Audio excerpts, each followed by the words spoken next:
Et ce qui urge maintenant, c'est fermer la plage hermétiquement, permettre aux enquêteurs de faire les recherches dans les normes, mais aussi éviter que d'autres encore, comme vous connaissez, viennent encore s'installer ou tenter de faire d'autres choses. Depuis là, nous venons de constater qu'il y a eu un incendie assez grave parce qu'il y a eu une perte en vie humaine, une personne. Et nous déplorons ce qui est arrivé, mais vous comprendrez que c'est la mauvaise organisation. Et nous avons déjà, avec les services compétents, lancé l'enquête avec les services de recherche pour que nous sachions effectivement l'origine de ce problème, ce que nous venons de constater. Pour le moment, ils sont sous le choc et ils n'arrivent pas à s'exprimer comme on peut l'attendre, mais on sait que c'était déjà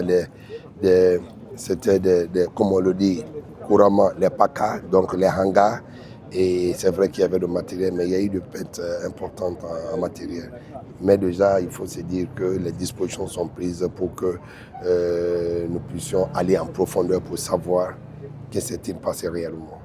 Mais non, dans l'urgence, on ne peut pas le faire. Il faudra prendre le temps. Il y a des services, comme je le disais, le service de tourisme qui est là déjà. Il y a le service de la police, la gendarmerie, tous les services y afférents pour que nous partions en profondeur. Mais il fallait d'abord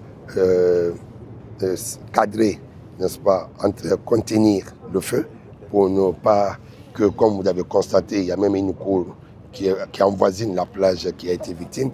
Donc pour éviter que d'autres bâtiments soient touchés, il fallait donc circonscrire le fait, ce qui était primordial. Déjà, ça c'est fait. Je crois que nous pouvons aller de l'avant.